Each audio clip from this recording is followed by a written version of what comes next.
Keep your nose The covered. kicker Jake Oh, Joe Here's one Safety. teed great up, better. and we are Change your underway mind? now from Santa Clara.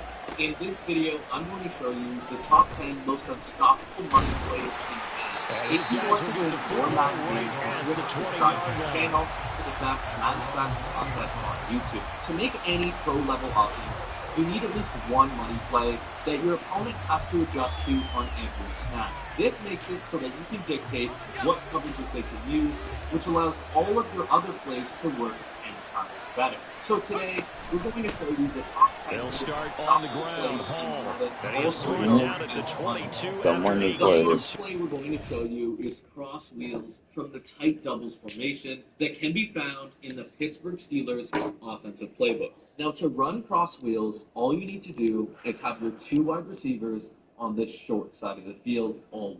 Then you need to fade your two wide receiver side, middle receiver, and streak your running back.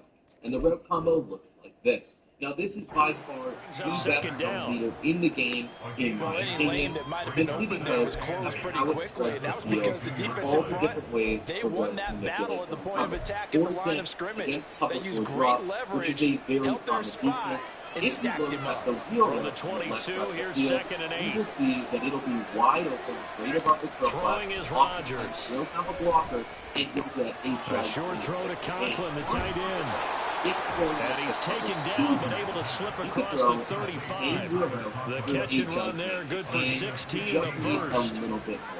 And coaches always harp on the quarterback reading the defense and getting into the open man. That's good recognition there. And how about what he did after the catch? Yeah, hit your tight end, let him get some rack. Yeah, but when he gets moving, not many guys want to come over and put a hit on him, do they? On 1st and 10, it's Hall. Wide open off the for an easy touchdown. However, we on, don't just man. want one route to be open on any of these money plays.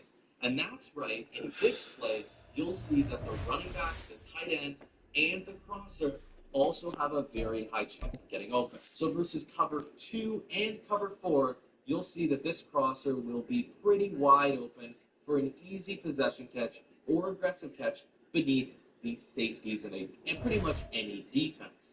On top of that, versus any defense at cover 2 and cover 4, the tight end will also be open right beneath any cloud flats or curl flats as long as they don't have hard flats on the field. One of my favorite parts about cross wheels, particularly this setup, is that the running back streak is often a one-play score against cover 3 styles of defenses.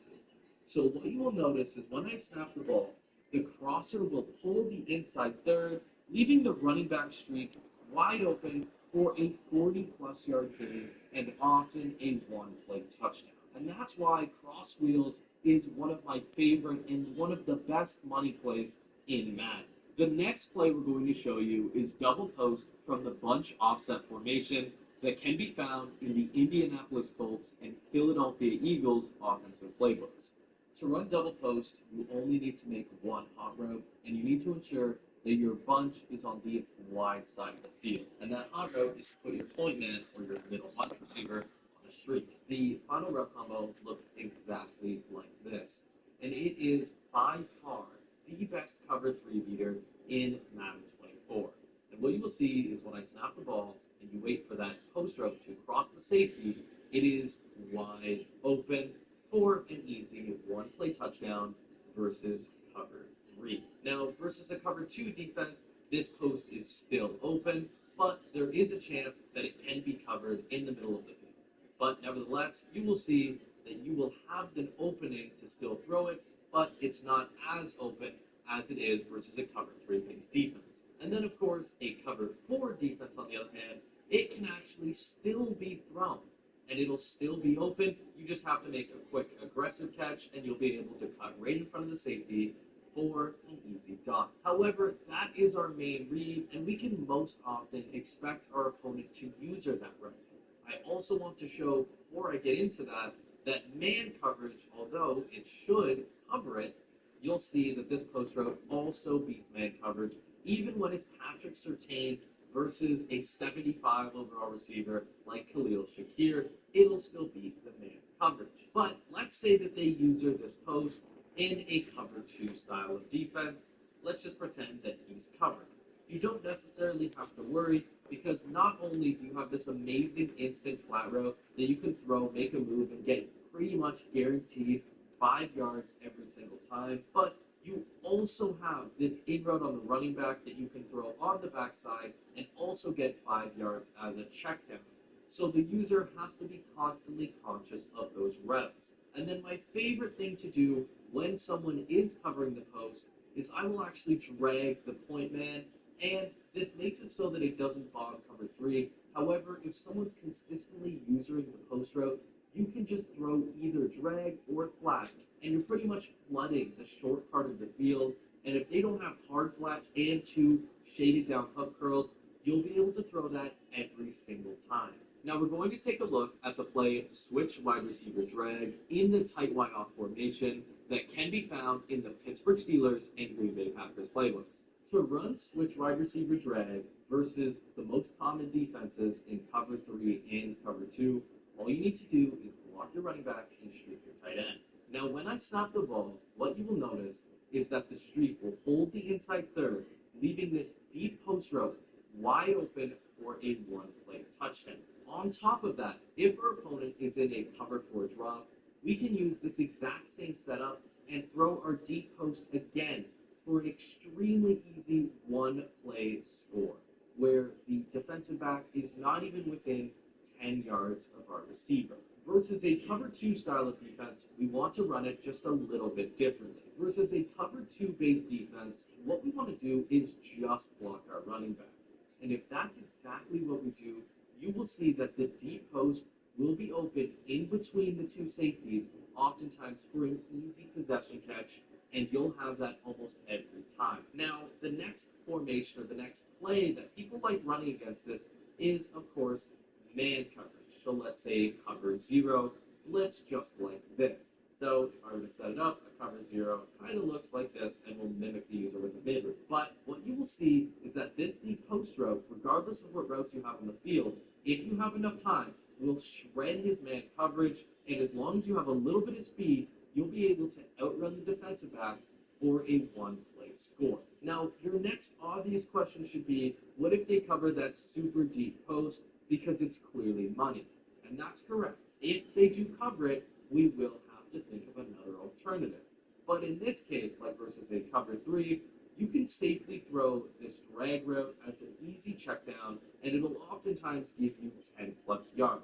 However, if they were to run a hard flat style of defense where the drag route is covered and let's say the deep post is being usered, what you will notice is that you're able to throw the short corner route right under the outside third, and you'll be able to get that every single time for an easy 15 yards.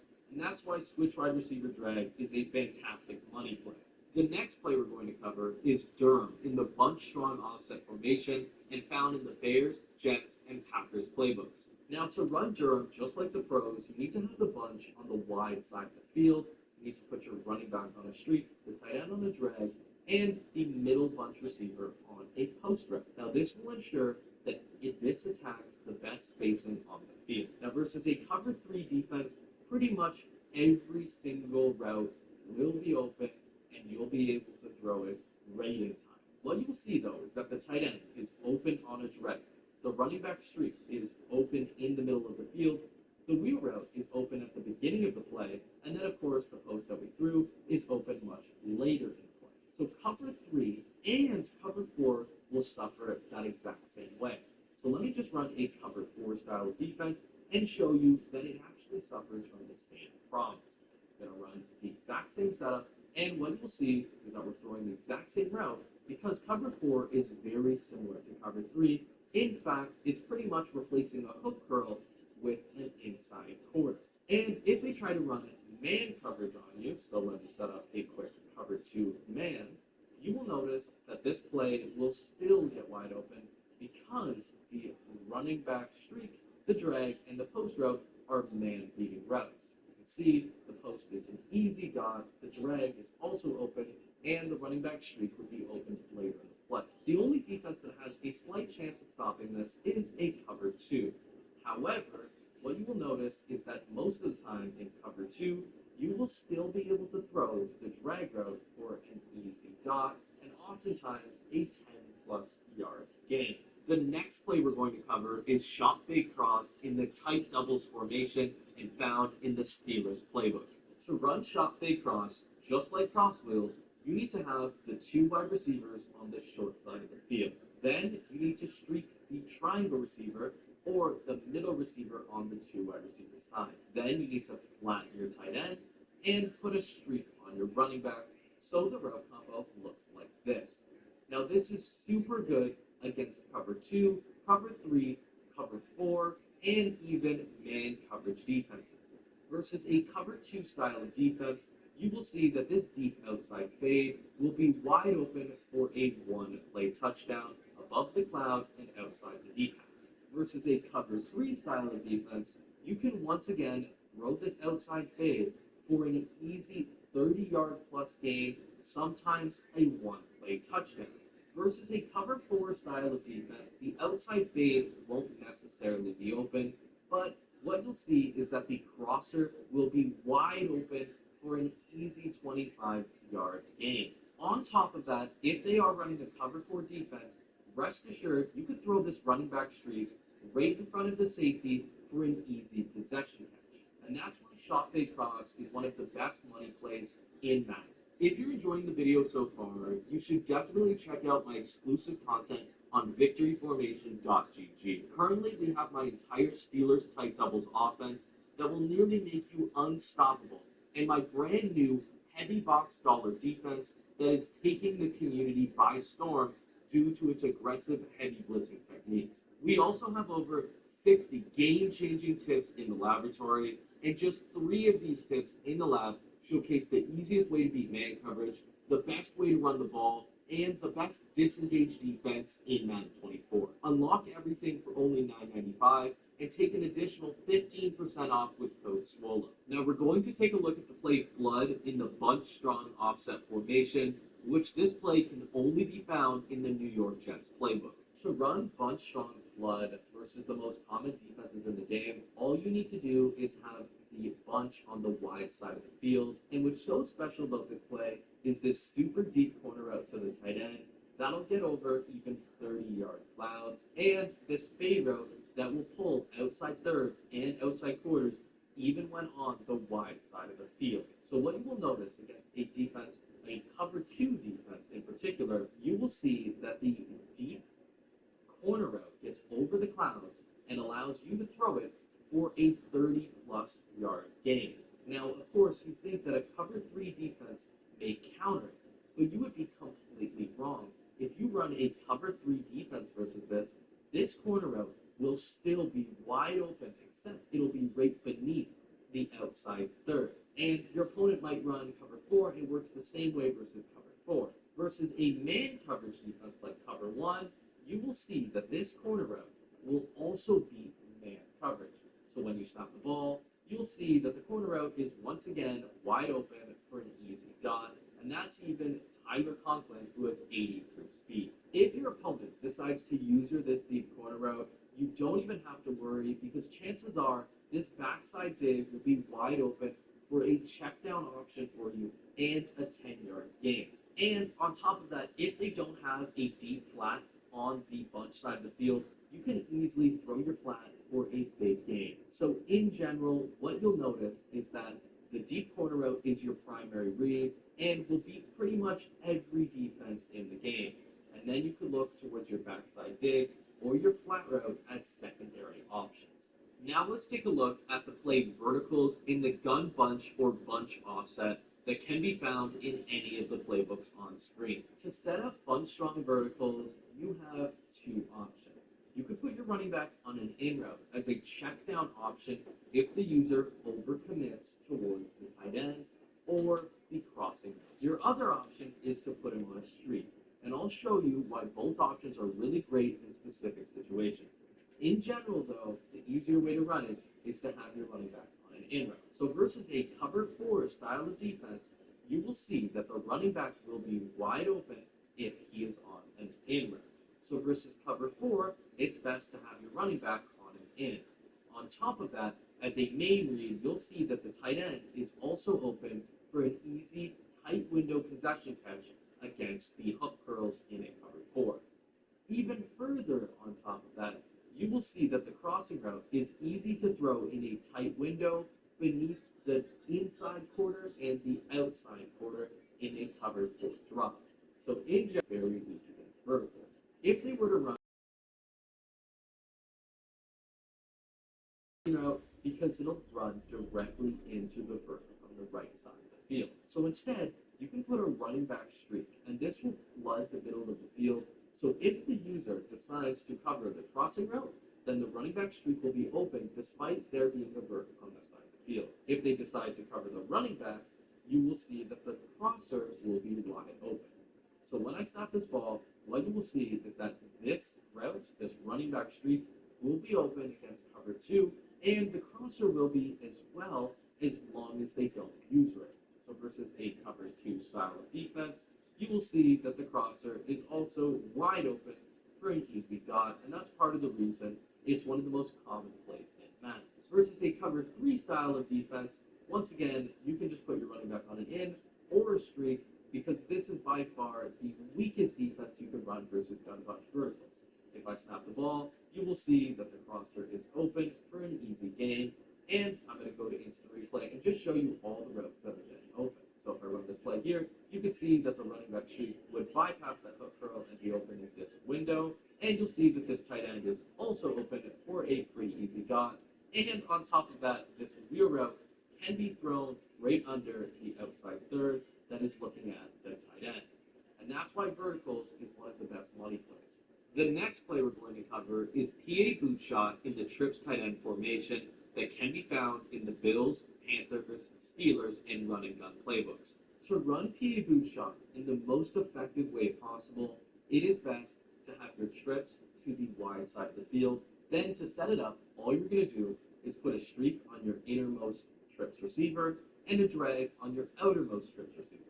And versus a cover 3 defense, you will note that the triangle receiver will be wide open in the middle of the field for a huge gain and oftentimes a one-play score. On top of that, if your opponent is in a cover 2 style of defense, you will note that this same setup will allow you to throw the post in between the two safeties for a huge gain once again. On top of throwing your post versus cover 2, you can also throw your tight end corner route right over a cloud or hard flat for an easy dot against cover 2. Versus cover 4, you might think that this play struggles, but you'd actually be completely wrong.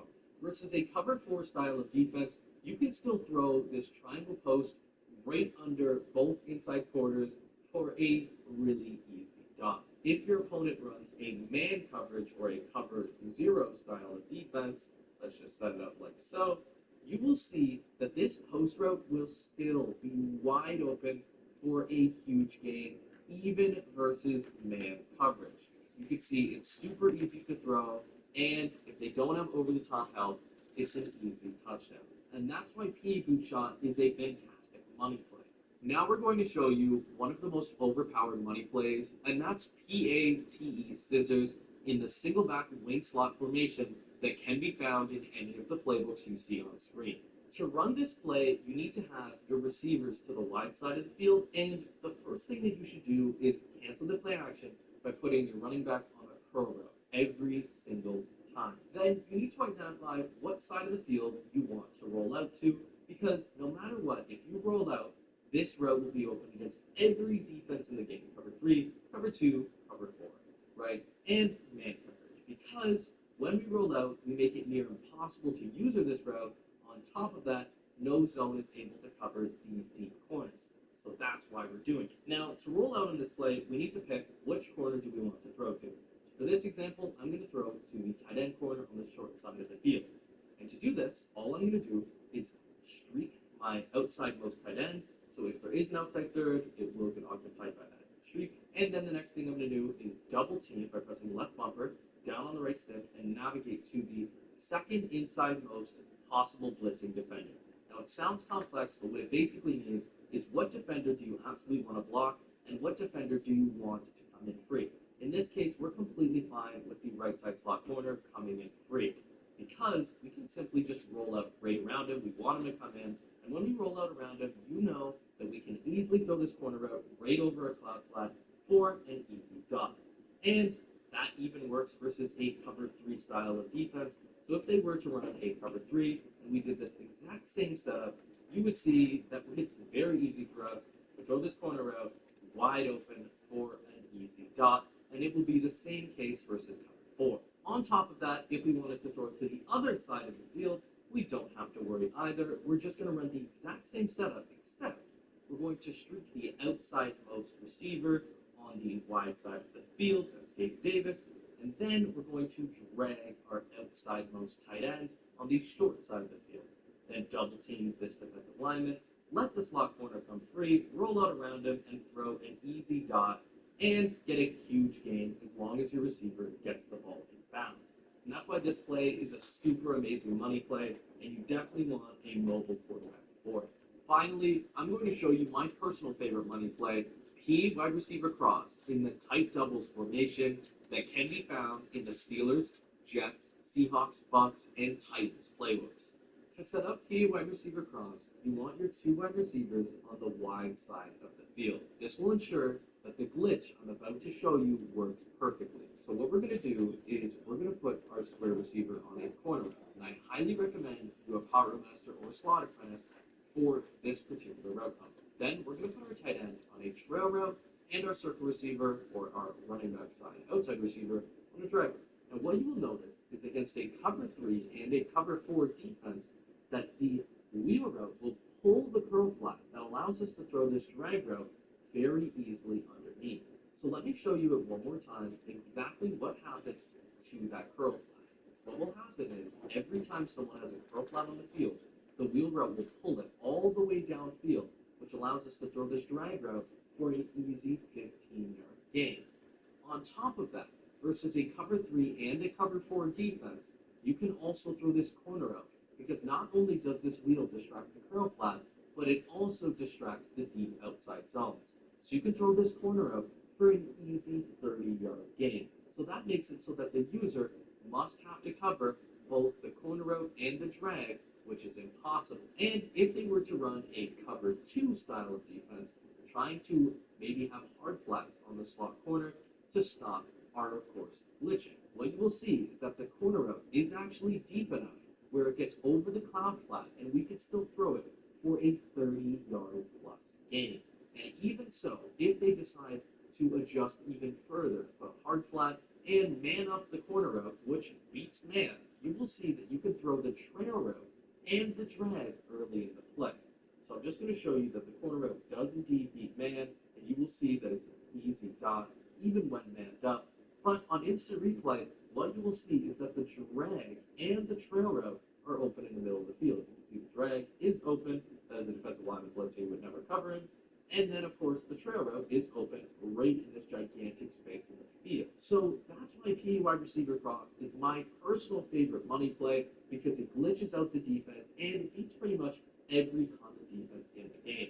Now that you know all of these money plays, you will instantly be a better and more dominant offensive Madden player. And if you're interested in a full scheme that includes a bunch of these money plays, you should definitely check out the video right here.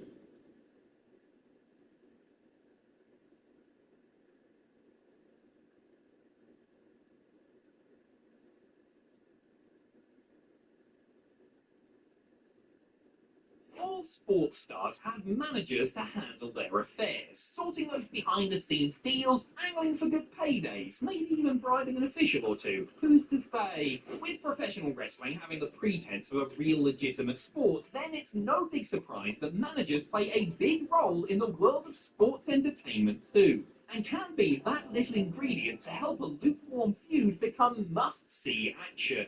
Primarily means for a heel to gain extra heat due to outside interference or a mouthpiece to cover for a weak talker, managers are an indispensable part of the wrestling landscape. Even face managers, although somewhat less common, can be effective tools, whether scorned by heel clients and out for revenge, or again there to cut a promo when a bland face just can't do it. When it comes to managers in WWE, it is an inconsistent affair. From the highs of the 80s, where several Hall of Fame-worthy agents looked after the interests of a myriad of stars, through the middling mid-2000s and beyond, where traditional bosses became a rarity and everyone on the roster had to lace up their boots to justify their paycheck, the role of managers and hangers-on has gone through many major changes. But who is the best? Let's rank them and see, shall we? Before we start, we have some ground rules to stop you horrible lot going feral in the comments, and also just to make life a little bit easier for us. We are only ranking managers who worked on TV from the Rock and Wrestling Connection in 1984 onwards. So unfortunately, this means the legendary Arnold Skaaland and the Grand Wizard Ernie Roth both miss out.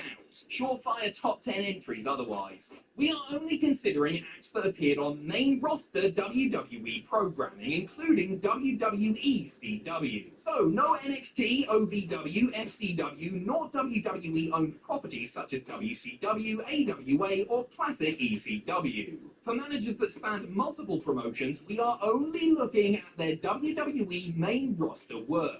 As for what constitutes a manager, pre-1996 is rather simple, but after that it gets a bit murky. So, valets, associates, assistants, sommeliers, image consultants, caddies, even bodyguards, hired goons and stooges are up for consideration. Basically, if they were ringside in a non-wrestling capacity, they are in the conversation. We call this the China rule, because let's face it, if we didn't include the ninth wonder of the world on this list, there would be absolute murder. However, we will not be looking at one-night-only managers or celebrity guests. So, no Ozzy Osbourne, no Hugh Jackman, no Alice Cooper, Pamela Anderson, Scooby-Doo, or Ricky Steamboat's baby son. Nor will we be counting injured stablemates with nothing to do / tag partners who hung around at ringside for singles matches, just the gimmicks and performers who were there first and foremost as an addition to an established act. Also, no animals, obviously, or mascots like the bunny or the Swaggersaur Eagle, as we don't know if it was the same performers under the mask week in, week out. Plus, we have to draw a line somewhere. These rules are tenuous at best, and some of these placements seemingly arbitrary. As for how we are ranking everyone, we are looking at a mixture of kayfabe success, popularity, influence, legacy, and how many top-tier clients they were associated with. Performer X may have had less lasting impact than Y, but if they helped their client attain gold, then that has to be considered. That all clear? Good. Now, shut up, grab a drink, procure a snack, and buckle up. This is going to be a long one. I'm Adam Pacitti from Cultaholic Wrestling, and this is every WWE manager ranked from worst to best. Join us. Number 219, Jackson Andrews. Anyone remember Jackson Andrews? No? Wikipedia says that on December 6, 2010, an unidentified bodyguard accompanied Tyson Kidd on Raw and attacked D.H. Smith. December 13th, he was introduced as Jackson Andrews. December 27th, Andrews had an in-ring confrontation with Mark Henry, but ate a World's Strongest Slam. No recollection. Number 218, The Bodyguard. Despite having Marlena at his side, Goldust also decided that he needed a bodyguard to watch his beautiful golden back and enlisted an unmasked Mantar as the bodyguard. He was useless, and in his one appearance got stripped and slapped about by the Ultimate Warrior at In Your House 7, with WWE subsequently scrapping the role. Number 217, The Usher. But before the bodyguard and Marlena, Goldust had the Usher, a wimpy-looking fella dressed as a classic cinema usher. All he did was occasionally stand near Goldust and delivered love letters and flowers to Razor Ramon on Goldie's behalf, earning a slapping from the bad guy for his troubles. Number 216, Lamont. The dance partner and personal ring announcer of Ernest Miller, Lamont just wiggled about like a madman in a bad wig, even getting eliminated mid-dance from the 2004 Royal Rumble despite not being an official entrant. Before he befriended Miller, Lamont was the APA's personal butler, Bruce. Number 215, Muffy. Take Simon Dean, add some early Trish Stratus, and voila, you have Muffy. Who the hell is Muffy? Well, for about 20 minutes in 2000, Muffy was Stephanie McMahon Helmsley's personal trainer before being quietly written off TV. We can't go implying that a McMahon is out of shape, damn it. Number 214, Hunter Hearst Helmsley's valets. When Hunter Hearst Helmsley was still a Greenwich snob, he started to show off that he was a bit of a shagger by having various glamorous women accompany him to the ring. Each week he would have a new boo, with the most notable being Sable, who accompanied Hunter to his squash loss against the Ultimate Warrior at WrestleMania 12. Number 213, Cloudy. When heel Sunny left faced Body Donners in the dust in 1996, they replaced her with Cloudy, get it? After a period where Skip and Zip asked WWE fans to apply for the job.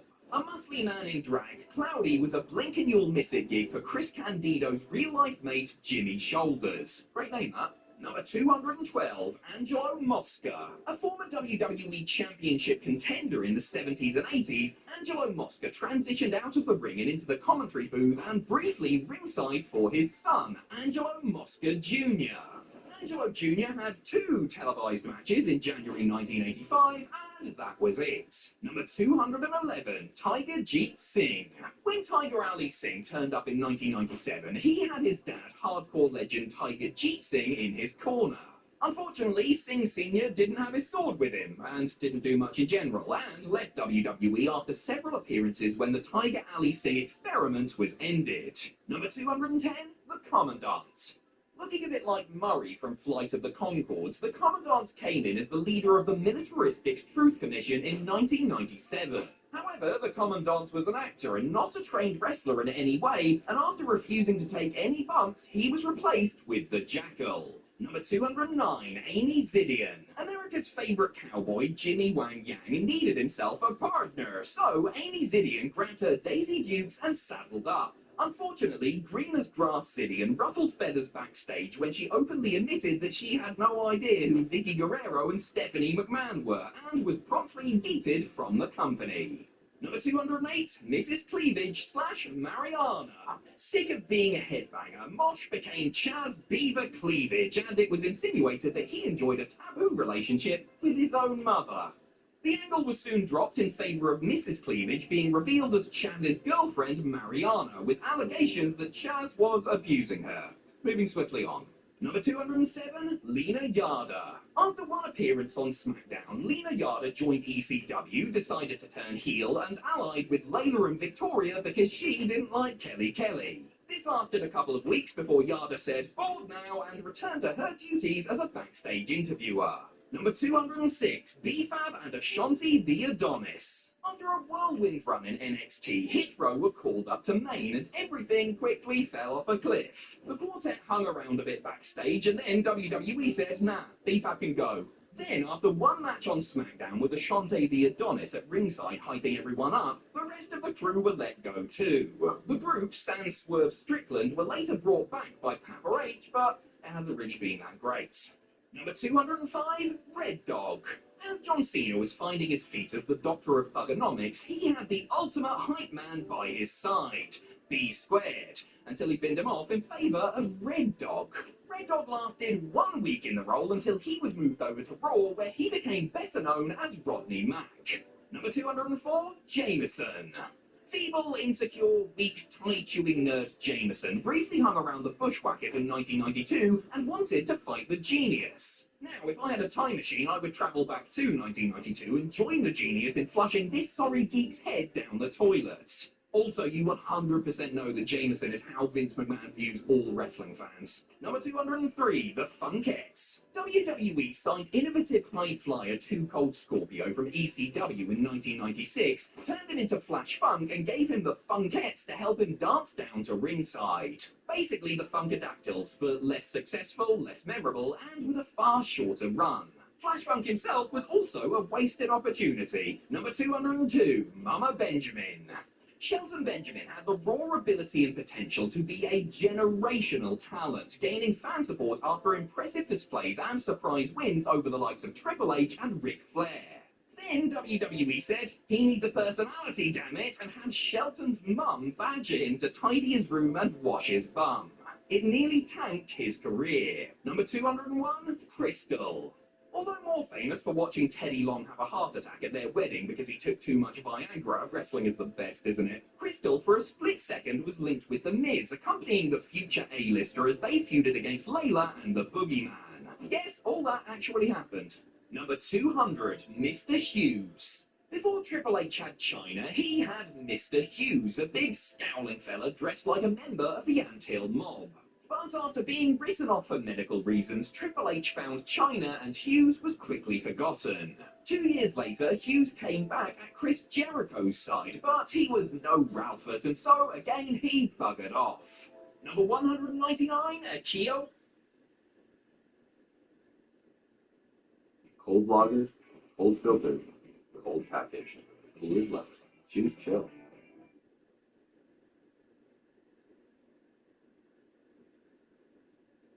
Kyo and Sakota. With the villainous Tajiri looking to hold on to his Cruiserweight Championship by any means, he brought in the black-suited Akio and Sakota to watch his back, with the three-dubbed Kyo Dai a not-so-subtle allusion to the Yakuza. Then, seemingly as soon as the angle was developed, it was dropped, with Tajiri reportedly requesting the end of the story as to not upset the actual Yakuza. Number 198, Mae Young. The legendary Mae Young was a constant presence during the Attitude Era, usually doing mad sex stuff, to be honest. It was odd. Naturally, when exhibitionist the Cat needed backup, Mae stepped in, cornering Cat against Terry Runnels and Fabulous Moolah at WrestleMania 2000. Terry won, and Mae snubbed Val Venus. Number 197, the Blue Meanie. It's mad to think that WWE took one look at ECW's Blue Meanie and went, sign him now! But wrestling was a hot commodity back in the late 90s, and any potential talent had to be brought in to stave off the competition. As for Meanie, he feuded with Goldust, then accompanied him and called him Mummy, then hung around Stevie Richards before he bounced back to ECW. Number 196, Gail Kim. Remember Daniel Bryan's on-screen girlfriend? No, not Brie Bella. No, not Nikki Bella either. Or AJ Lee. Why, yes, it was Gail Kim. Got it right first time there, well done. Gail hitched herself to Bryan in 2011, mainly to get under the Bella's skin. The union was brief and ultimately forgettable. Number 195, Baron von Raschke. One of the fiercest heels of the 1970s, the great Baron von Raschke was brought into WWE as a manager for a short run in 1988, but as a face. Managing the Powers of Pain, the Baron quietly left after a few appearances, with the Powers subsequently turning heel and enlisting Mr. Fuji. Number 194, Francine. Arguably the greatest valet in ECW history, it's often forgotten that the Queen of Extreme Francine was also in WWECW for about 2 minutes. Cornering Balls Mahoney because literally nobody else needed a manager, Francine beefed with Kevin Thorne and Ariel, had precisely one catfight, and then promptly left. Number 193, Trinity. When WWECW was still trying to pander to ECW fans, they resurrected the FBI and paired Little Guido, Big Guido, and Tony Mamaluke with Trinity. Unfortunately, Trinity soon blew her knees out after a moonsault, missed a chunk of time, and was taken off TV after a few months. She did win the first ever ECW Diva Halloween costume contest, though. Number 192, Sakamoto. After successfully rebuilding his career in Japan as Giant Bernard, WWE brought Albert back, renamed him Lord Tensai, and had Sakamoto follow him about to slap his opponents. Eventually, Tensai went on a losing streak and decided to take his frustrations out on Sakamoto, beating him down so hard that he landed in NXT. Number 191, Abu and Babu. Before Sakamoto, there were Abu and Babu, personal manservants to Tiger Ali Singh in 1998. Like Sakamoto, the pair were just gormless lackeys there to get slapped about and beaten up. Whilst Abu only appeared once or twice, it was Babu who had the longer run, but they both made a tremendous impact to pro wrestling in helping Singh degrade Americans by necking them with a mouthful of tuna, or by getting them to lick his utterly rancid feet.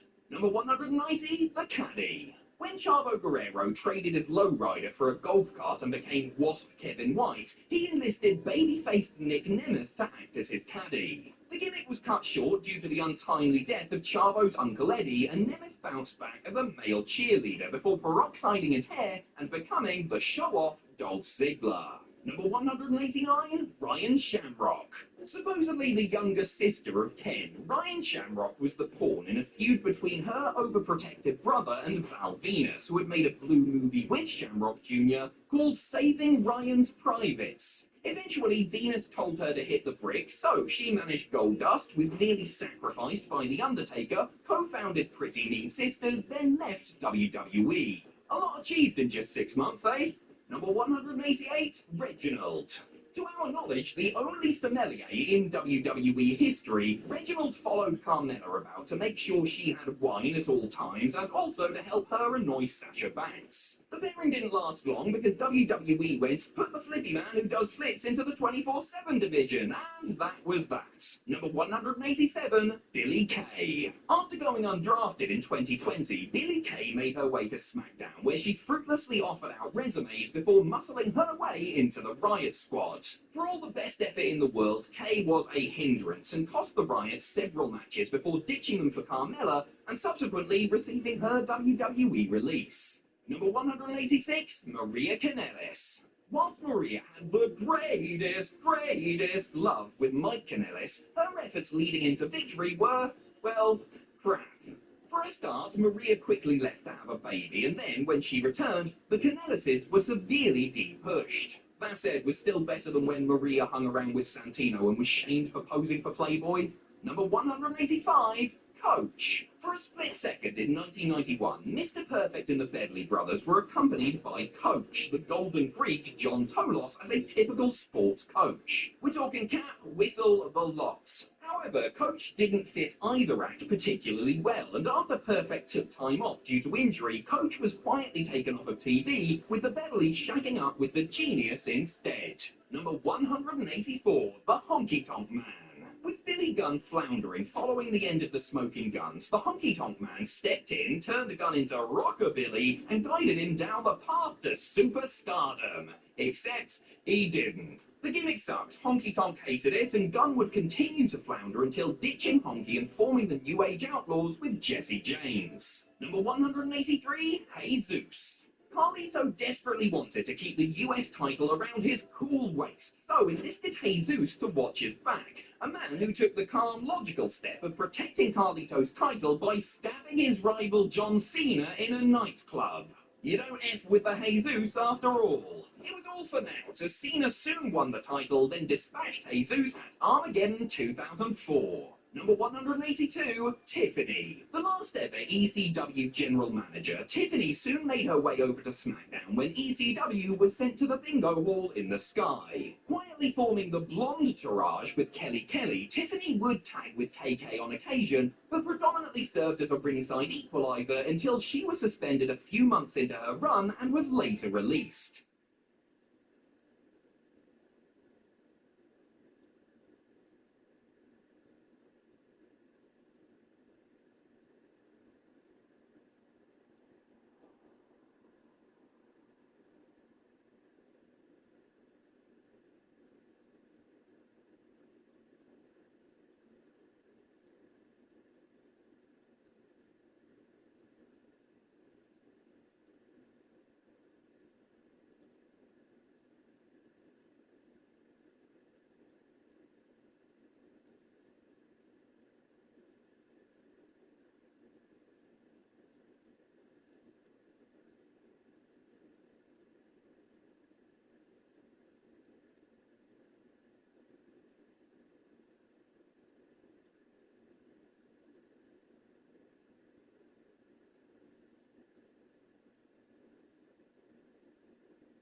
company introduced many people to the concept of logging onto the internet for the very first time. I've been on Verica Online 2 months, and it's really been a revelation for me. You got mail. This is at the time when businesses were receiving wild overvaluations based on promises of future growth. If you look at the assets besides furniture, they have a subscription list, and that's the people who subscribe to AOL. AOL's leadership in the early part of 1999 also were keenly aware of this reality as well.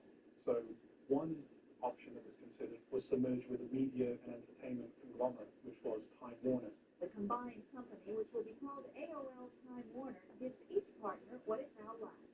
What ended up happening is that AOL shareholders would receive 55% of the new company, and Time Warner 45%. Now, my dad's never been online in his life. Never touched a computer, never on his cell phone, never used an ATM, right? He's old school. So I think it was a whole generation gap lost on AOL's going to buy this giant company with nothing, where the older investment guys are like, well, you can't turn it down. $100 a share. This is going to be awesome. We're going to make $1 billion, but nobody would stand up and go, this is a Ponzi scheme, man, right? This is all going to fall apart. The blockbuster deal still needs regulatory approval and a nod from Time Warner and AOL shareholders. AOL had serious issues. WCW got caught up in that also. In a sense, you could say it was collateral damage. Wrestling has become fun, crazy entertainment. It's an alternative. It doesn't define our network. It's one night a week. It's a hit every Monday night. But it wasn't it. Because it was broken and I had to fix it, I was a physical presence there. I was in there trying to do whatever I can do to get it back on track.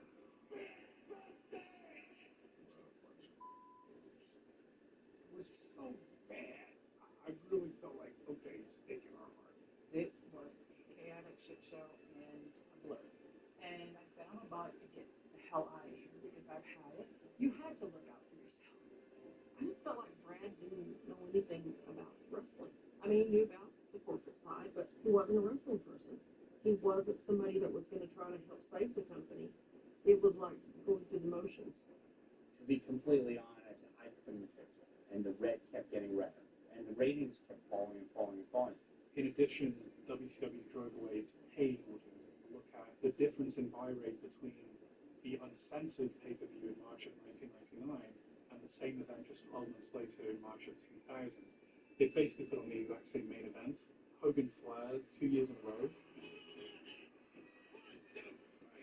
In March of 99, the uncensored pay-per-view enticed some 325,000 viewers to purchase the event, but just 12 months later, only 60,000 people were willing to purchase the 2000 version of WCW Uncensored. That represents a drop of 81%. The narrative is at the end of 2000, WCW had losses of around $62 million. That's the narrative. And I think that there probably is a grain of truth to that. But what people don't understand is the why. Professional wrestling is very different when you're a company like Time Warner AOL. A lot of answering to shareholders that have expectations on a monthly and quarterly basis. I think there was a lot of debt from other divisions in the company that could be allocated legally, but allocated as losses against WCW because everybody knew it was going to be written up as a loss anyway. The bullshit internal transfers and people trying to park all the trash on our books while we were getting hurt. It was clear to me at that point that Turner Broadcasting didn't want anything to do with WCW. And I said to Brad, specifically, I said, Brad, why don't you let me explore selling WCW while it still has some value? Because the velocity at which WCW was losing ground at that particular time was pretty dramatic. Brad kind of chuckled at me and he said, Eric, you know this company. We don't sell anything, we buy things. So I just let it go. Fast forward. Good evening. Today we announced that the Federal Communications Commission has approved the merger of America Online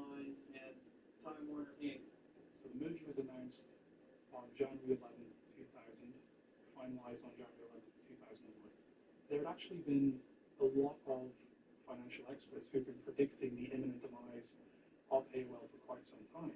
Keep in mind that throughout the year 2000, a number of significant things happened. We had the dot-com recession, right? We had a number of these internet companies that were going to be the darlings of the future that went belly up, which affected AOL in a serious way.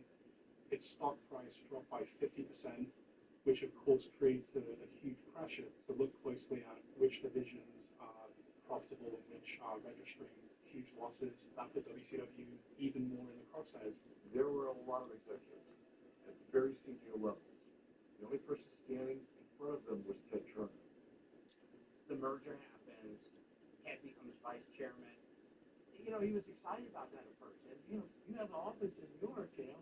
I've made it. Well, you know, your name made it. Your business has made it.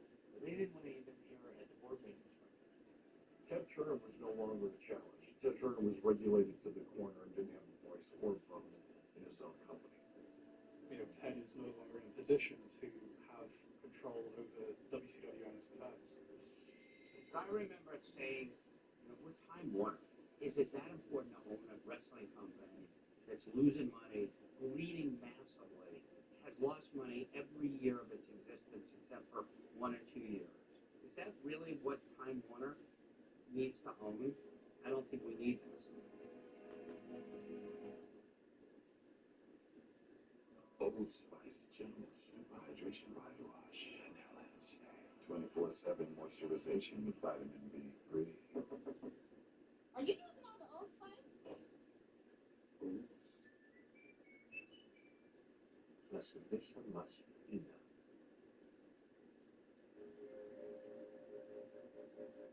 To truly embrace the Bud Life, you must learn to let go.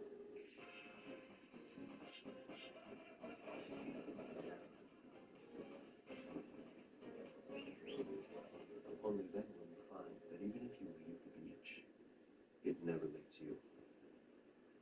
Bienvenidos a la vida más fina. When you get all you can eat boneless wings and fries at Buffalo Wild Wings, you create an infinite loop of boneless wings and fries with no beginning, no end. Just boneless wings and fries forever and ever until they are you and you are them. All you can eat boneless wings for $19.99 on Mondays and Wednesdays.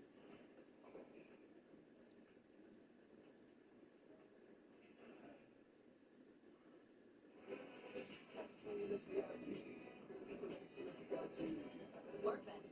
Shoe? Good. There's so much ease with using BetterHelp. I knew that I wanted to get help immediately. I was going to be able to see a therapist within that same week. Now I feel so much more confident in expressing myself, and that's been a great gift. I'm buying concert tickets for a friend's birthday, but I don't want to spend too much money. Well, we have deals for a feature that helps you find the best seats for the money you have. Can you find the worst seats? He's a tool.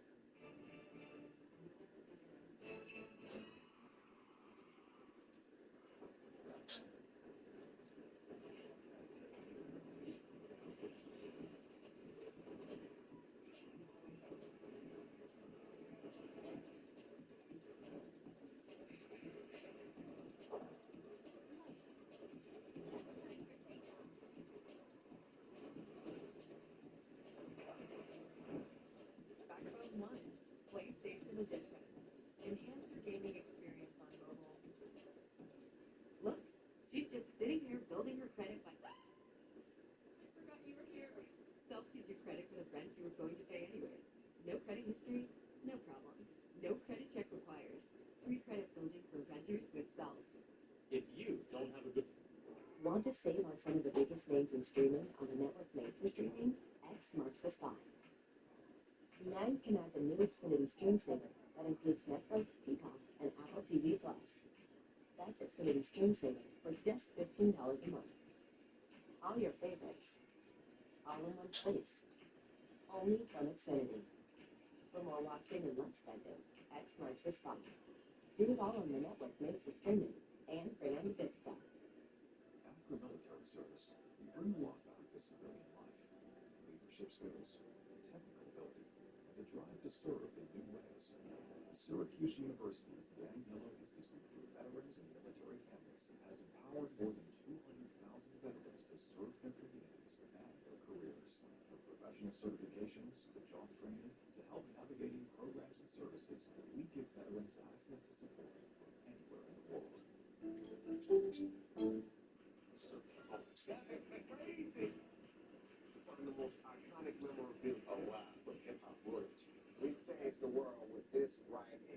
The greatest artists are revealing an untold story. God was put around my neck as a joke. This mic is from my first tour. These kings and queens of culture deserve to be celebrated. Hip Hop Treasures premieres Tuesday, July 16th at 11 on Device. Brad Siegel, hip-hop. I get a phone call for Brad. He said, so, let me ask you, Barry, a couple months ago, you brought up the idea of selling WCW. Do you think you could find a buyer? And I immediately said, sure. I had no idea. I'd never done anything like that before. But I assured him that I could find someone who had the resources to buy it. I said, you want me to put a deal together? You want me to try to put some people together? He goes, well, see what you got. I went to a guy, Peter Goober. Peter Goober, at that point in time, owned a company called Mandalay Sports and Entertainment. He's a very, very, very well-established Hollywood guy. And he said, look, I'm not interested in investing in buying WCW, but I think I know some people. And he put me in touch with Brian Vidal and Steve Greenberg, who owned a company called Fusion Media Ventures. Fusion Media Ventures and created Classic Sports Network, which became ESPN Sports Classic. Brian and Steve understood media. They had great connections in New York on Wall Street, and we hit it off and started the process. I called Brad back and said, okay, got the investment. Fusion Media funded the initial round with $5 million of their own, and then went out and raised $62 million. I felt like I was capable with financial resources and great partners with me, that there was potential for WCW. The professional wrestling genre as a whole is indestructible. It's just a matter of the company being in the right hands. Eric was invested in trying to keep WCW alive and moving. So it was very exciting when the opportunity came up to buy it. And it wasn't surprising that he went 100% all in and just gave it all he had. We had come up with a loose plan of what we were going to do once the deal was consummated. For example, went out to Las Vegas. We met with Hard Rock, and they were planning on building an entertainment theater on top of one of their parking garages that would hold about 3,500 people. So we started to negotiate the opportunity for kind of a full-time location, producing our shows in front of a live audience in Las Vegas every Monday night. And one of the initial thoughts we had is, let's bring WCW back with this pay-per-view called The Big Bang. So on January 11, 2001, it appears that Fusion Media Ventures has purchased the company. The figure that was reported at the time of the apparent sale to Fusion was $67 million. There's a lot of exuberance about, once again, this being now the turning point. Now we've got the new owners in play now, Eric Bischoff's back in his position. This is where we're off to the races. The new goal is 100 weeks in a row, and that's kind of what's in the future for WCW. We always looked at this as a partnership between us and Eric. We certainly aren't buying this because we think it should just stay number two. We won't be satisfied until this thing is number one again, and the goal this time is 100 weeks, not 96 weeks in a row. I was excited. I thought, okay, great. This is going to open a new door. We're going to continue to go on like we are. I think we're going to see a smarter, newer, more refreshed version of Eric. Look really done Hogan make this work. Turner Broadcasting guaranteed us our time slot on Monday night and Thursday night. So our job was then to produce the show, find the advertisers, and turn the show properly. I remember that being part of the deal, and I like that as part of the deal. Knowing that you've got that slot and being able to calculate what the advertising value of that's going to be is critical. So it was a fait accompli as far as we were concerned, and we were scheduled to close that deal. On March 6th, Jamie Kellner is announced as the new CEO of Turner Broadcasting. Jamie Kellner is someone whose reputation certainly preceded him in the television business. He's credited with having a huge influence over the growth of the Fox network, and then actually becoming a founding partner of the WB network. And upon being appointed to the role, his initial comments to the press were that, I'm paraphrasing, this is a great company full of great people. I'm going to try not to mess things up. I'm going to tweak it. Jamie Kellner was one of the best television executives in the business, but Jamie hated wrestling. He hated it. You know, he hated it, didn't get it, didn't want anything to do with it. It was a pain in the ass, and we were losing so much money all the time that I think I made the suggestion to sell WCW. I don't know if it came from me or somebody suggested it and I latched onto it, and Jamie was like, yep, get rid of this as fast as you can. I don't want anything to do with it. March 16th, Brad Siegel sent out a memo advising WCW employees there's going to be a period of hiatus. Then just a few days later, actually there's not going to be hiatus, but the programming is being cancelled after a 29-year run on the Turner networks. And that leads us to an episode of Monday Nitro in the midst of all of this chaos that has to occur in Gainesville, Florida that Monday evening. Many of you may know that for the past 6 months I've been working with a group of people at the school as it is to acquire a World Championship Wrestling. But recently we've hit a couple roadblocks that may be, in fact, brick walls. And while it is still in my power, I want to do something befitting what could be very well the last night of wrestling on the Turner networks. That being said, I'll see you all in Panama City next Monday night. Good night, Jimmy. Incredible! We were just getting ready to close. And I got a call from Brian Vidal. And Brian said, Eric,